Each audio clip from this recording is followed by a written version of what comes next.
معلوم یہ ہوا کہ اگر ہم نے گناہ کیا ہے، اگر ہم سے پاپ ہوا ہے، تو ہمارا فریضہ یہ ہے، ہماری ذمہ داری یہ ہے کہ گناہ ہونے کے بعد ہم فوراً اللہ رب العالمین سے رجوع کریں۔ اللہ رب العالمین معاف کرنے والا ہے۔ اس آیت کے اندر مومنوں کو رغبت دلائی گئی ہے کہ اللہ رب العالمین کی رحمت سے نا امید نہیں ہونا ہے، اللہ رب العالمین کی رحمت سے مایوس نہیں ہونا ہے۔ ہم جتنا زیادہ گناہ کریں گے، اللہ رب العالمین کا مغفرت کا دریا اتنا زیادہ بہنے والا ہے۔ ہم اللہ رب العالمین کے سامنے توبہ کریں، اللہ رب العالمین کو معاف کرنے میں ذرہ برابر بھی رکاوٹ نہیں ہوگی۔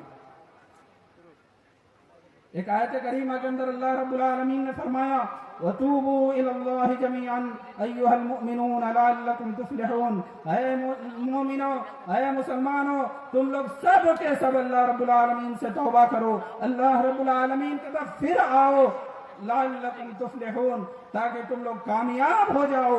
معلوم ہوا اگر ہم کامیاب ہونا چاہتے ہیں، اگر ہم اللہ رب العالمین کی ہاں سرخرو اور اچھے بننا چاہتے ہیں، تو ہمارے لیے ضروری ہے کہ ہم اپنے گناہوں کو چھوڑ کر کے اللہ رب العالمین کی طرف رجوع کریں، اللہ رب العالمین سے اپنے گناہوں کی معافی مانگیں۔ محترم سامعین کرام، اب ہمیں دیکھنا یہ ہے کہ وہ کون سے گناہ ہیں جن سے معافی مانگنے کی ضرورت ہے۔ گناہ بنیادی طور پر دو طرح کے ہوتے ہیں۔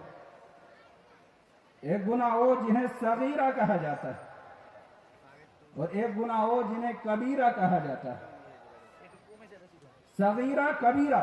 صغیرہ یعنی چھوٹے چھوٹے گناہ، کبیرہ یعنی بڑے بڑے گناہ۔ ہر طرح کے گناہ سے انسان کی ضروری ہے کہ وہ چھوڑ کر کے اللہ رب العالمین کی طرف پھر آئے، اللہ رب العالمین سے توبہ کرے، استغفار کرے۔ لیکن چھوٹے گناہ جو ہیں وہ انسان کے اعمال کی بدولت، وہ انسان کی نیکیوں اور انسان کے اچھے کاموں کی بدولت معاف ہو جایا کرتے ہیں۔ اللہ رب العالمین نے فرمایا ان الحسنات یذہبن السیئات۔ اللہ رب العالمین نیکیوں کے بدلے گناہوں کو معاف کر دیتا ہے، چھوٹے چھوٹے گناہوں کو اللہ رب العالمین معاف کر دیتا ہے۔ رہے بڑے بڑے گناہ تو ان کو معاف کرانے کے لیے اللہ رب العالمین سے توبہ کرنا ہوتا ہے۔ توبہ کیے بغیر اللہ رب العالمین کی مرضی پر ہوتا ہے کہ اگر اللہ رب العالمین چاہے تو ان گناہوں کو معاف کر دے، اگر اللہ رب العالمین چاہے تو ان گناہوں کی بدولت انسان کو سزا دے۔ ہر انسان سے گناہ ہوتا ہے، بڑے بڑے گناہ ہوتے ہیں، کبیرہ گناہ ہوتے ہیں۔ تو ایسے انسان کے لیے ضروری ہے کہ انسان جتنی جلدی ہو سکے اللہ رب العالمین سے توبہ کرے، اللہ رب العالمین سے اپنے گناہوں کی معافی مانگے۔ اب سوال یہ ہوتا ہے کہ کون سا گناہ بڑا، کون سا گناہ چھوٹا، اس کا فرق کیسے معلوم کریں، ہم کیسے جانیں؟ اگر ہم کبیرہ گناہ کون سا گناہ ہے، علماء کرام کے اقوال دیکھیں تو ہمارے لیے واضح ہو جائے گا کہ کبیرہ اور صغیرہ کیا ہوتا ہے۔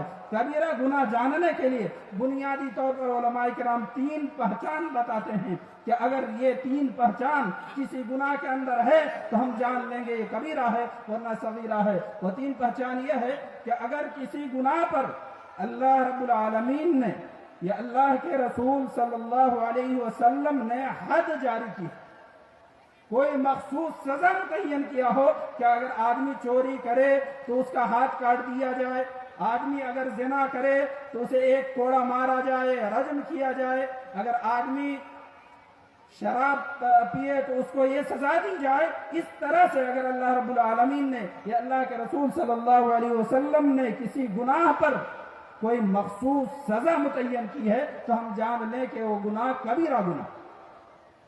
اسی طرح اگر اللہ رب العالمین نے اللہ کے رسول صلی اللہ علیہ وسلم نے کسی گناہ پر لعنت سنائی ہے، اگر انسان یہ گناہ کرے تو اللہ رب العالمین کی لعنت، اللہ کے رسول صلی اللہ علیہ وسلم کی لعنت، تو ہم جان لیں کہ یہ کبیرہ گناہ ہے۔ جیسا کہ اللہ کے رسول صلی اللہ علیہ وسلم نے ایک حدیث کے اندر کہا ہے کہ اللہ رب العالمین ان مردوں پر لعنت کرے جو عورتوں کی شکل اختیار کرتا ہے، اور وہ ان عورتوں پر لعنت کرے جو مردوں کی شکل اختیار کرتی ہیں۔ معلوم یہ ہوا تشبہ بالرجال اور تشبہ بالنساء یہ حرام کام ہے اور کبیرہ گناہ ہے جس کے لیے توبہ کرنا ضروری ہے۔